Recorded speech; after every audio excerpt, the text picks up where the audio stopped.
Welcome to the Breakpoint Recap Show, the podcast dedicated to analyzing episode by episode the Netflix Docu-Series Breakpoint.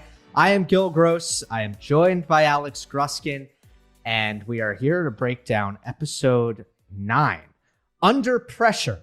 We're still at the U.S. Open. We have Frances Tiafoe. We have Iga Swiatek. It is a very focused episode, kind of bouncing back very frequently throughout the 50-minute duration between the two. I want to start with Tiafoe, Gruskin. I was just really happy that they decided to follow Frances. You know, you call Alexander Bublik Nick Kyrgios with good press, right? Or something like that? Yeah. Less press. I think Tiafoe might be, and look, he gets more press than Bublik, mind you, but I think he might be a better suitor for that nickname. But regardless, the point I'm trying to make is he has the same personality in a lot of ways when it comes to, I want to be an entertainer. I want to have fun on the court. I really don't care who I upset. You know, I'm kind of going to have personality out here. But he has never given anybody any reason to call his character into question, which is the thing that can't be said about Nick. So I was just really happy. I feel like Foe is someone who you should highlight if you are introducing people to tennis right now. And I was happy that they did that. Yeah, Frances Tiafoe had a transcendent moment at the U.S. Open last season. It was one of those moments that captured the attention of, in particular, the American sporting fan conscience at large. And look, I thought this episode did a really good job at the beginning, breaking down the scene, where things stand currently, and the recent trajectory of American men's tennis, how we're desperate for an American men's star here in the United States, and how, Taylor Fritz in the last episode, I think, set the scene pretty well. You can be number 5 in the world. Americans don't care. You're number 1 or nothing here in this country as it relates to receiving attention. And Frances Tiafoe is someone who I think would be an exception to that rule. And it's interesting because Frances Tiafoe's story is a story I think is well known across the tennis fan spectrum. I think since he was, 12, 13 years old, competing at Easter Bowls and having success. At 15, he becomes the youngest Orange Bowl champion ever, one of the prestigious junior events on the calendar. And from there, he becomes a Kalamazoo champion, one of the biggest American junior events. And from there, all right, Grusky, but that's not the cool part of it, though. But here's what it is to say, is Frances Tiafoe has a real story. And I'm very happy that there was a mainstream spotlight finally put on that story.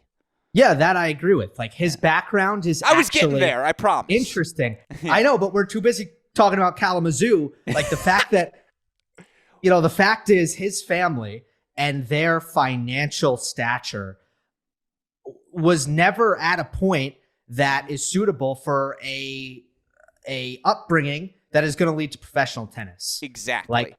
And the fact that his father, Francis Sr., just so happened to work at this tennis facility that happened to be a really great one, gave Francis an opportunity that most kids like him would not have. And he is so aware of that and uses that so well.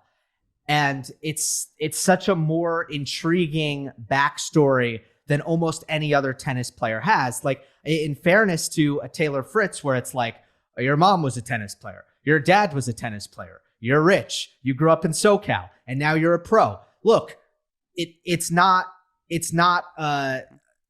me saying anything bad about Taylor, but I think he would agree it's not as interesting as Frances's story. No, and that's the point I was trying to make, full circle here, is through that story, his entire career, he has been one of the guys of his generation to look to. And that's why when he was 15, his story was told for the first time. That's why when he breaks through at the pro level, people learn about his story again. And then obviously when you have a transcendent moment beating a Rafa at the U.S. Open, you come to the mainstream sporting fans' attention. But to get back to your point in the comparison with Nick Kyrgios to unpack that. I think first and foremost, when you watch Frances Tiafoe play tennis, yes, he is an extraordinary athlete, but he is an entertainer. First and foremost, he is there not only to win the match, he is there to put on a show for everyone who comes and watches him. And there is just something in this sport particularly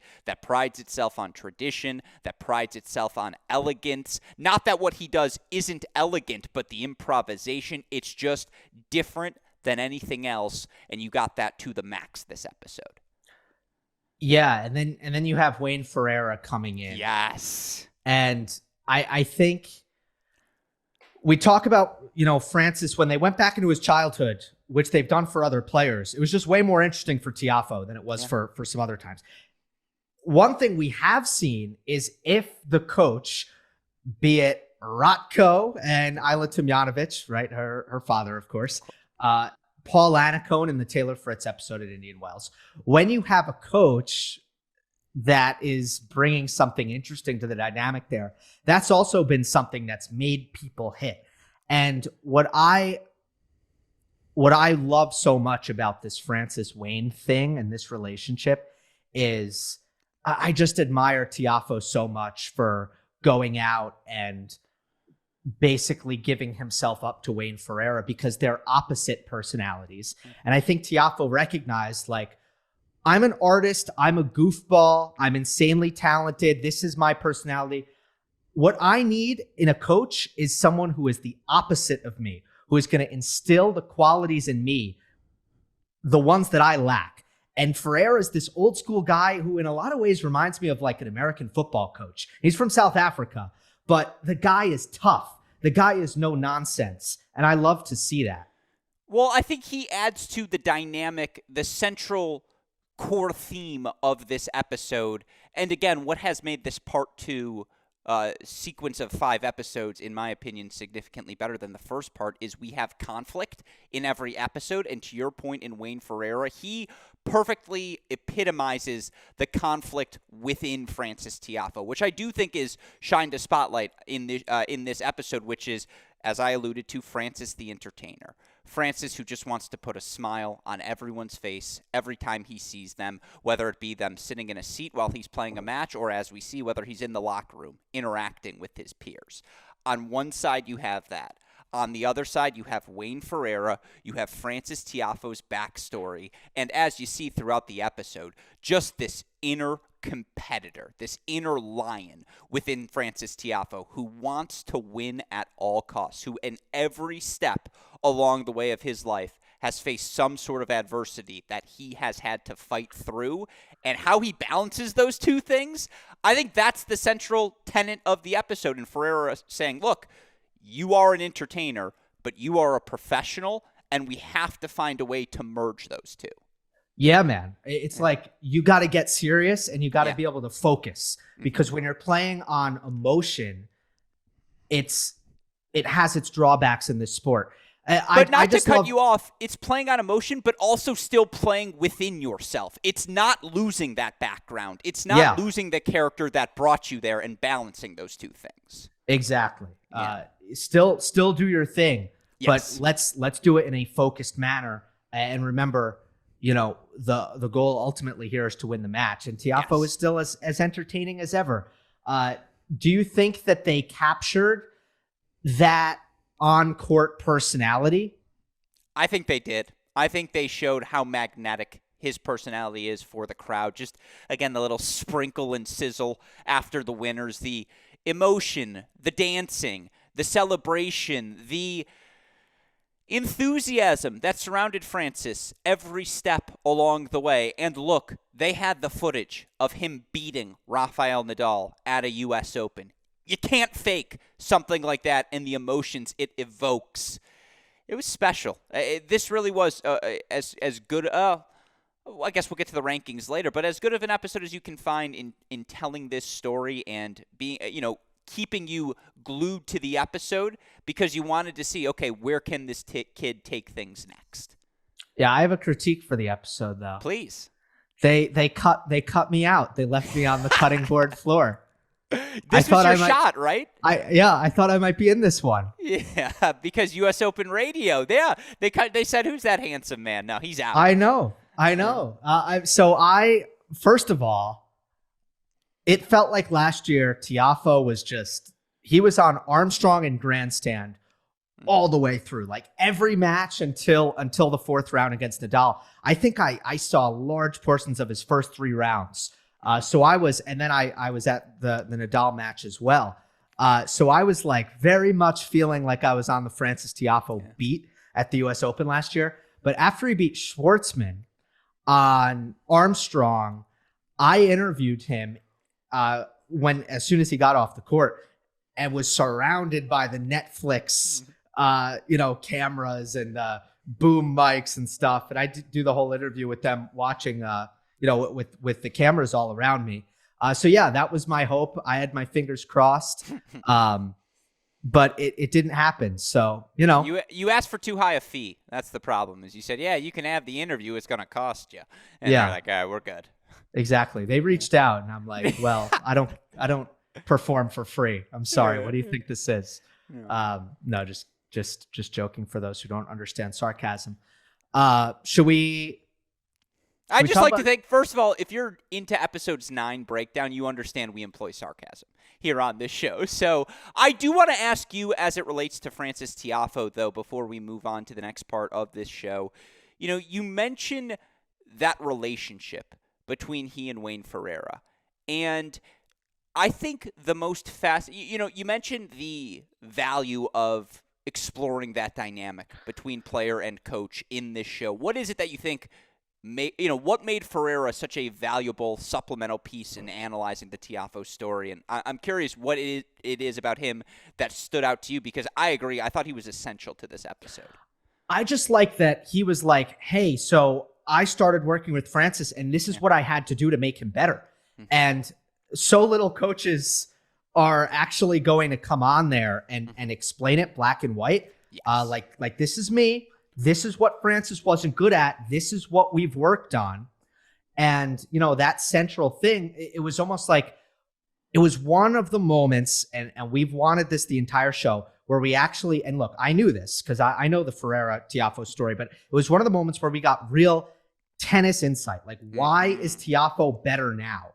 And Ferreira was like, well, this is why. This is what we've worked on. I'm surprised they didn't get a little bit more into the fitness thing, which I thought they would, because they literally opened with Frances on an exercise bike, sweating his off.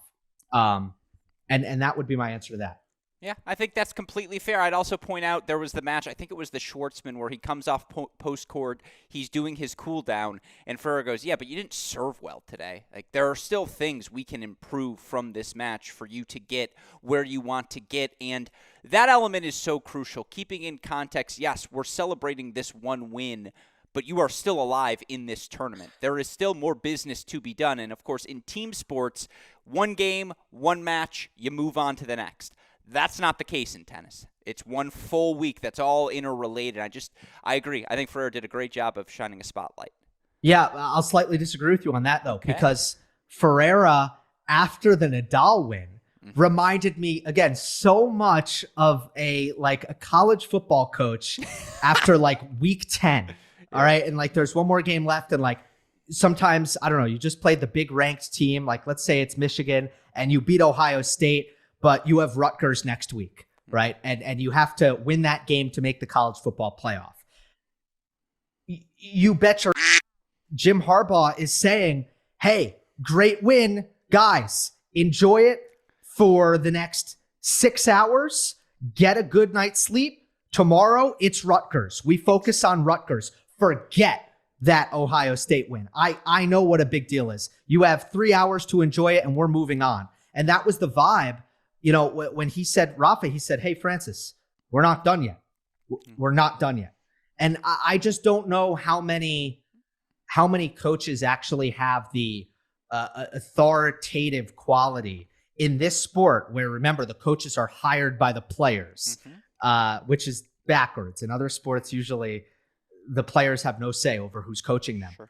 I don't know, Ferreira just has this authoritative quality of just being a bit of an enforcer which was just, again, like, it was really great to see that. Yeah, no, I completely agree with you. The word is gravitas. That's what he has, gravitas, and he brings it to the episode. And you mentioned also the competitiveness for Tiafoe, so I want to bring this up as well. You're right. Compared to like what we got, so okay, Nadal has dominated in this series. Him and Djokovic have loomed over everything. Yeah, but Djokovic, it was just Wimbledon. For Rafa, it was like Australian Open, and then Roland Garros. There was a lot of like, I can't beat Rafa in break point. Sure. But especially at Roland Garros, we saw that like Felix and Casper were a little bit deferential to Nadal and their role as the underdog. And you have Tiafoe warming up, and he just said straight up, "I'm so pumped for today. I'm coming after this mother, bro." Yeah, and that's Frances. Yeah, it is Frances. But like Casper and Felix, like, they're just not saying that. Yeah. Well, I think that's what makes Frances so captivating. And look, let's just have the conversation, because we've discussed this in the past on different platforms. But coming off of this episode, I do think the single most significant takeaway is, if you're looking for the next star in American men's tennis, the number one profile has to belong to Frances Tiafoe. Not just the entertaining tennis he plays, not just the compelling personality, not just the exceptional, extraordinary adversity he's overcome in his life, but all of that works together in totality in every match that he plays. And to your point, he's ready to fight. He's not afraid of the big stage. And it was fascinating to hear Fritz say, look, Frances has been on the wrong end of a lot of big matches for a really long time, and he should have won more than them than he has. And to see Frances have this breakthrough moment, the question I have to ask you and every fan who listens or watches this episode on your YouTube channel, isn't Frances Tiafoe the guy you turn to of the current players in American men's tennis, the current group? It just feels like, of all the profiles, of all the characteristics, he's the one America would hold on to and never let go. Yeah, I mean, there's a little bit extra to his star power, and you saw that with Bradley Beal is there, Michelle Obama is there.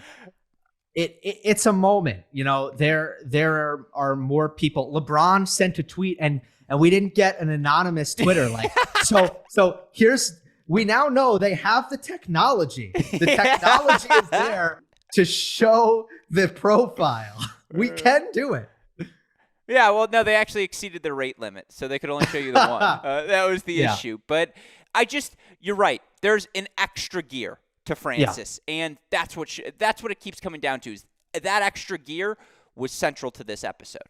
Ultimately, you know, to answer your original question, like who's the star, it does come down to who wins. Like if Korda starts winning majors, it'll be him, right? Yeah. But I agree with you at face value, just, you know, personality and I guess kind of natural main character energy. Yeah. Tiafoe. Yeah. Mm-hmm. All right. Now we've kind of put it off a little bit. I can't really be as positive about the Iga Swiatek side of this. It's not Iga's fault, but as we've started to get to know the show more and more, we've seen what their strengths are. We've seen what their weaknesses are. And I don't know that they did the best job of making Iga interesting. And I do think she can be interesting. Do you agree with me or no? I do not. I thought the Iga part was maybe more fascinating to me than the Tiafoe part, because the Tiafoe story, as I alluded to earlier, has been told. Iga is the biggest question mark maybe we have in tennis, and I thought Maria Sharapova early in the episode framed it perfectly in discussing we see these athletes. We see the success. They seem to have every aspect of their life put together, and she talked about Iga, who is machine-like and just going about her business and ruthlessly last year assassinating every opponent that she faced on the other side of the net. 37 wins, according to Courtney Nguyen, longest win streak of the century. Speaks for itself. But through all of that success, Maria Sharapova asks at the start of the episode, do these top athletes, do they really have everything together? Are they really enjoying their lives off the court? And I think this is as close as we've gotten into a look into the enigma that is Iga Swiatek. And before I let you respond where you disagree, I think the quote that epitomized Iga most, and I'm not sure what coach it came from, but they were very clear. We don't come to these tournaments as tourists. We're here to win the event. And if you were to give me one quote that Iga should probably pin on her Twitter profile, it's like, not a tourist. That would be the quote, because that's what she does. She shows up to events, she wins, and if you're wondering how she does it, this episode shows you. They had the Lego set. You're bringing out the Legos, you're locked. They had the Lego set? Iga's doing the Legos during the episode early on when she's putting together, I think was a pretty good, I don't want to impose and say it was a Star Wars replica, but it was in the family. Yeah. Yeah, so I don't disagree with any of those things, and I think but I guess my biggest qualm was they touched on a lot of things. They touched on a lot of aspects of her personality, and I just thought it was always kind of, they didn't lean fully into anything in particular. So what do you mean by that? Meaning, I guess, like, okay, I think her humility, her shyness was kind of a theme in the very beginning. Mm-hmm. She doesn't like New York City. Yeah. She, I thought one, interesting one was she wasn't trying to look up at the screen. And then she saw one of her favorite actors from Friends and got distracted. That was wild. Like, that was wild to hear, right? The fragility, the fact that could affect a major final, that you look up and you see one of your favorite actors. And it's like, oh, she doesn't like that. And that's as objectively as a world number one superstar who is kicking everyone's butt on the tour. The fact that, like, she is not your natural kind of I want attention personality is interesting. I guess it just didn't go deep enough into that for me to feel like it was compelling. Okay, I think that's fair. That last framing in particular, that you would have liked to see even further behind the scenes, or why these are the particular things she does to get her mind right. But I think it comes back to one of the central themes of this episode, is the internal conflict all of these players face in maintaining the veneer of professionalism and doing the things you're supposed to do to be a pro versus staying true to yourself. And how well you manage to balance those two things so frequently, with the talent being so level across the board, determines the outcome. And you see the way it took Frances, a much different pathway to manage things, versus Iga, who, dare I say, has been on that straight arrow path from the start, was a junior champion, immediately experiences success in the pros, and is just so laser focused on executing the little details right, that maybe the 30,000-foot view of what Iga Swiatek wants to do in life, it's still a little cloudy. And that long-term picture has been sacrificed for the short-term commitment. But I kind of love that they're showing that you're like, look, you kind of have to be, weird is the wrong word, but you have to be insular. You have to be self-centered. You have to be focused in this game. And how that manifests itself in different personality quirks of these players, that's your show. And I thought Iga was another example of that. I think Iga is a crazy perfectionist who expects an unbelievable level out of herself in all aspects of life. Yes. And that's also interesting. And by the way, what you just came up with was sick. Like, that was great. But they didn't do that, right? So Tiafoe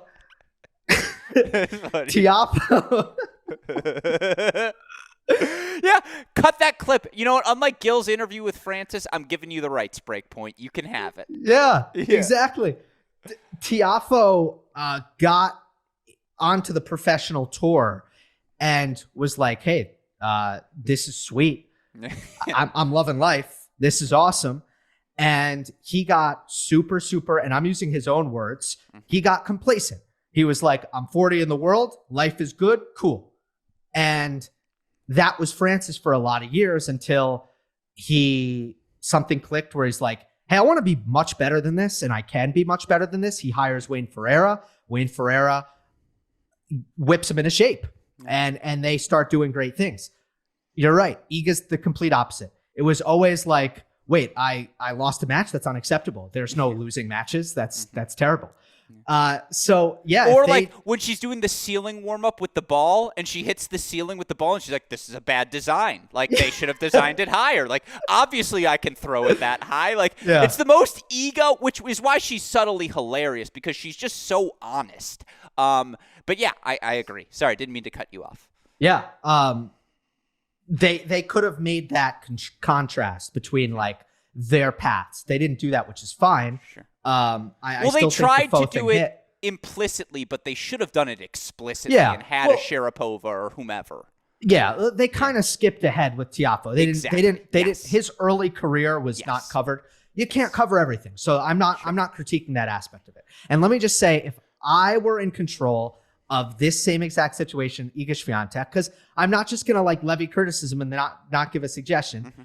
I would have focused on how focused she is. And, if they could have gotten in her hotel room and it's like, here's how you're spending your nights here's how you're spending your days when you don't have a match. And this is how you're going about your business.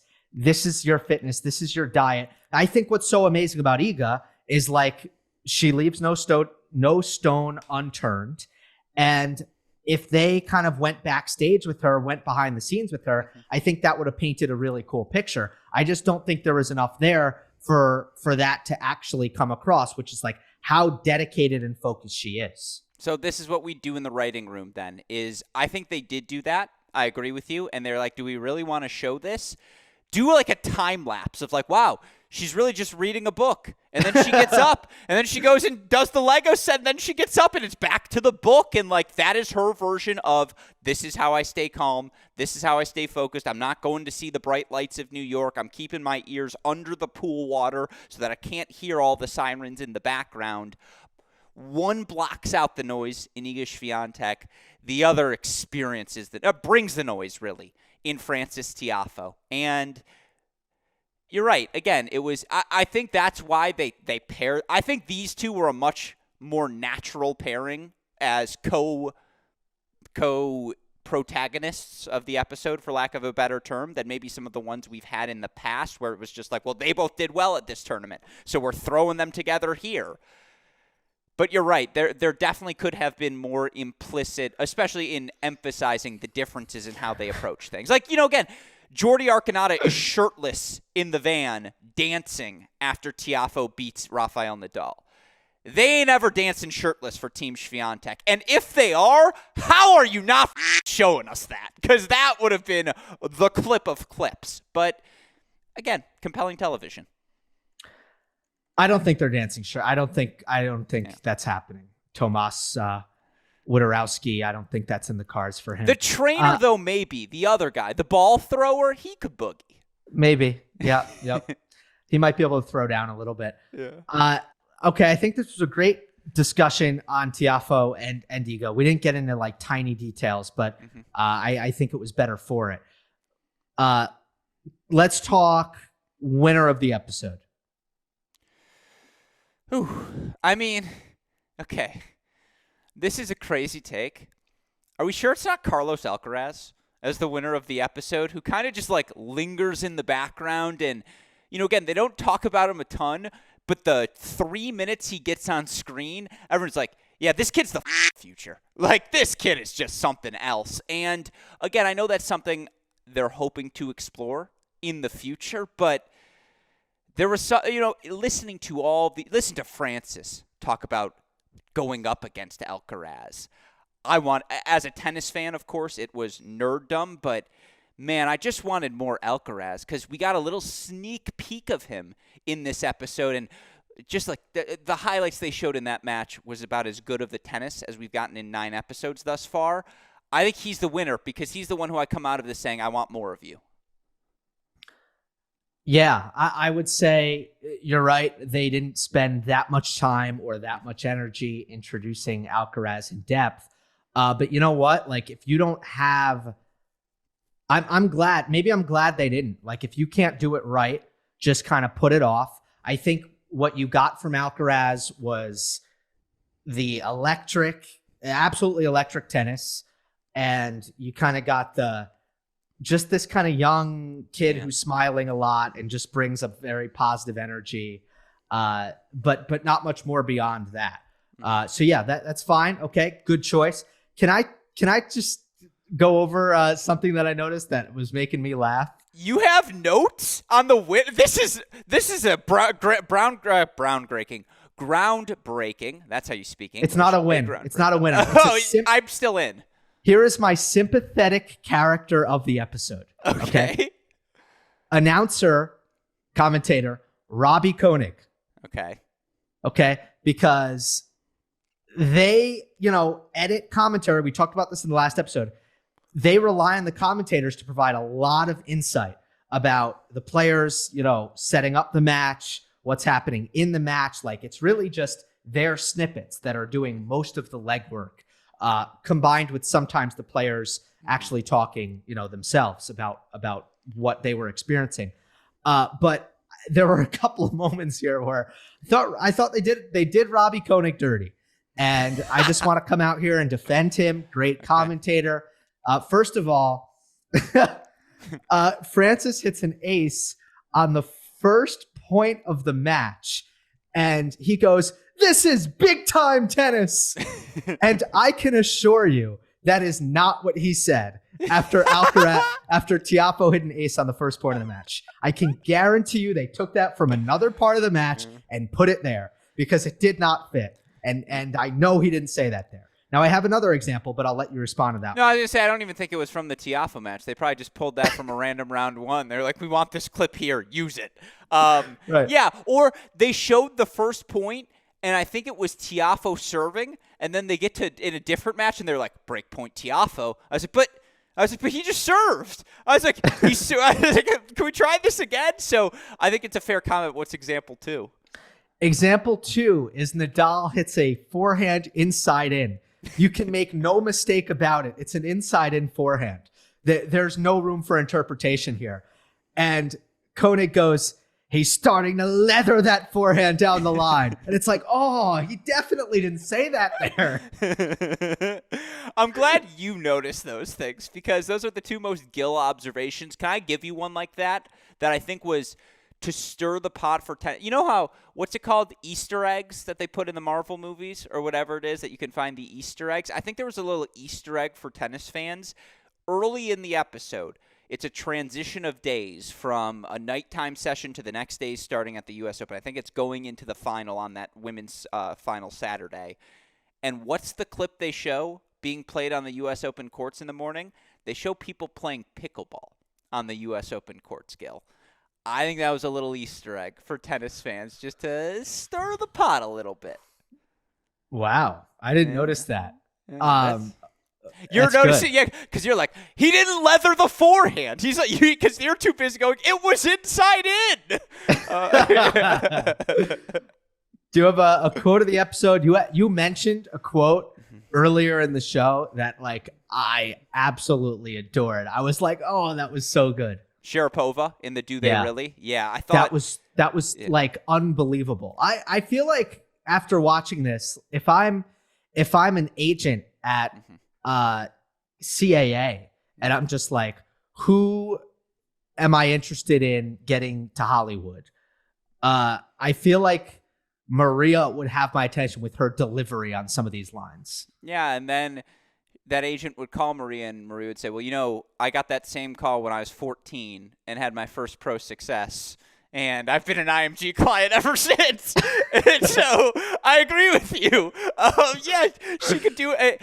Let me tell you this. Maria Sharapova not being present in the box for commentary is not because ESPN doesn't want her there. It's because she's like, nah, go look up my net worth on Google and then add another 0 because that's what it really is. Fair enough. She has Sugarpova. She made a failed candy, and she's fine. Yeah, she might have lost some money on that. Yeah. On that one. Okay, is that your line of the just to pay it off? She basically says like, and I didn't write it down verbatim, but it's like, these world-class athletes, these world number ones, they look like they have everything all together. Yeah. But do they? Yeah, it was really good. I was like, huh. You're It's right. like- I wanted her to be like, because let me tell you the I was going through. And then she Yeah. just goes through 3 of her stories. And I really want to know the producer who was like, hey, Maria, do you mind talking about Serena real quick? Because, we're going to ask you what it's like to lose to Serena because no one knows about that more than you. And she's been excellent. I thought Anna Cohn did really well this episode. It's interesting. I would have liked to see more Andy Roddick in discussing the American men's tennis.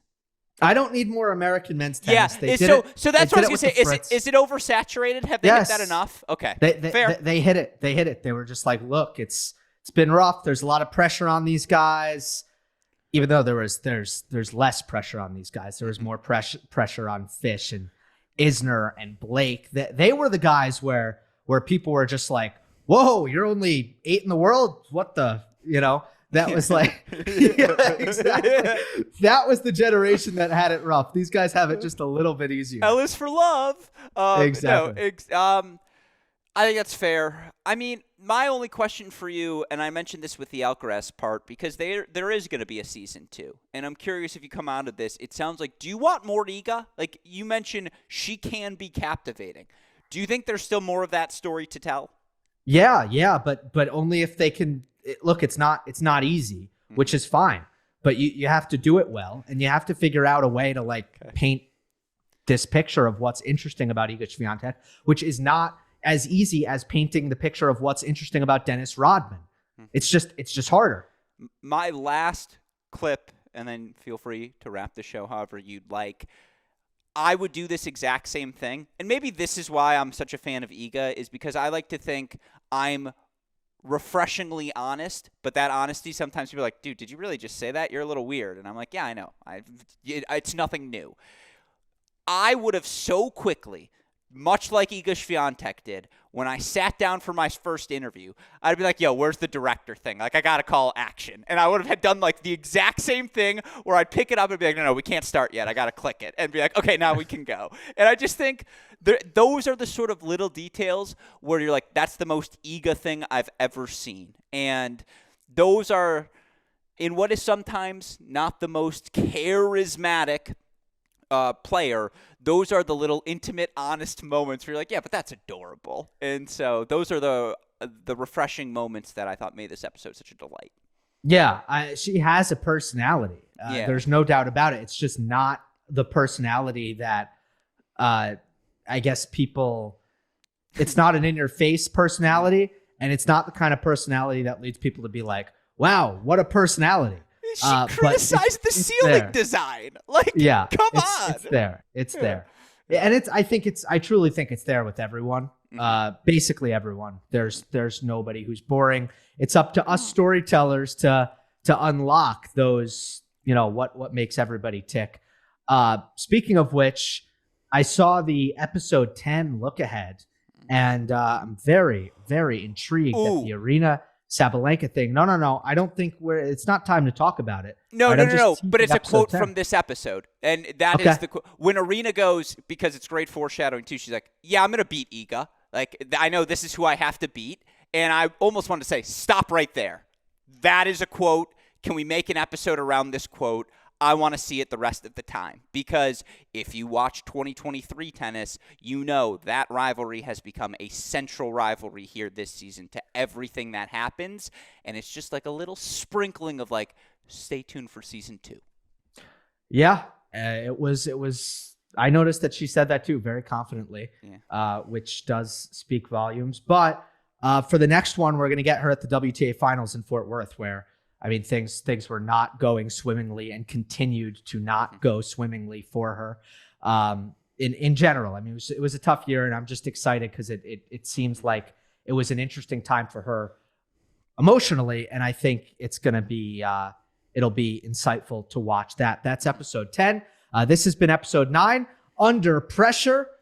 For Alex Gruskin, I'm Gill Gross. This has been the Breakpoint Show, available on the Cracked Racquets network of podcasts and the Gill Gross YouTube channel.